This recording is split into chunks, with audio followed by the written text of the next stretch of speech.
Hi Margo, how are you? I'm good, thank you. Parang after the last time I saw you, I guess Miss Earth. Pero the first time I saw you in My Girl, tama? I know, Blixen. Yeah. It was Miss Earth first. Miss Earth first, and then 2011. how are you after that pageant? Yeah, it was good. After that, I just focused in work, modeling, working, getting endorsements. So that was my main focus after Miss Earth. And I stayed here in Philippines. I thought I'd just be here for the pageant, but I ended up staying here over a year now. Pero what's your participation dito sa press con na to? Ngayon, I've moved on from modeling. I'm now a host. So yeah, I'm the ambassador now for 12 Stone Inc. And I'm their host in all their concerts, events, and also in things like Resorts World. So that's what I'm doing now. You also sing and you also part of the band ba minsan? Parang kumakanta. I'm more part of their family. I can sing naman, pero I'm really focused talaga sa modeling and hosting. Pero tingnan niyo, tell us more about the event. What this festival all about? The festival, it's a place to debut, you know, all our artists. We're going to be with Mega World also. They are sponsoring us. So it's a big event, and it's just, you know, bringing us to the next level, expanding 12 Stone Inc. Sino yung mga makikitang mga bands? Although hindi nakapunta yata lahat ngayon, di ba? Oh, kasi, well, Teddy on the way na daw siya. Kasi he was busy.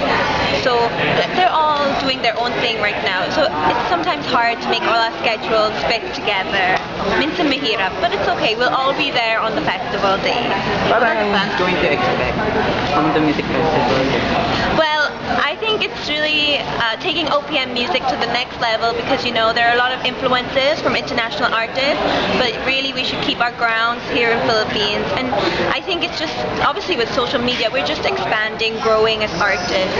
So that's what they can expect, you know, especially if they love rock music.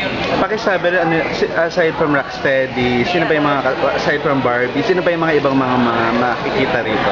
Save Me Hollywood will be there, Absolute Play, Booth. There are a lot of new, fresh artists coming up, and that's why we want to debut them here in the Rock Festival of 12 Stone Inc. Sabi ni Mr. Tony kanina, there is going to be parang a series of concerts. Can you Yeah, there's going to be one basically in all the malls like Eastwood, Lucky Chinatown. There are many venues for this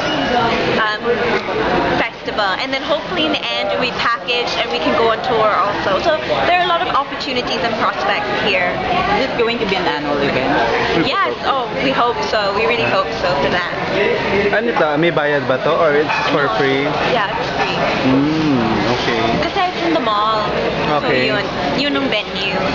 So, ano expect ng mga tao rito? Aside from the OPM songs, aside from the mga Rocksteady, ano pa yung mga expect nilang mga different from other festival or gigs nito?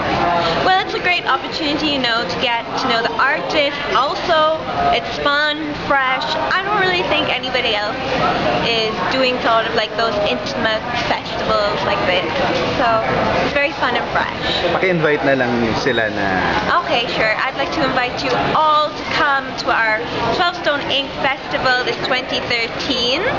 We hope to see you all there. Please bring all your friends and family. It's really a great time to get to know our future OPM artists here in the Philippines. Thank you, Margo. Thank you so much.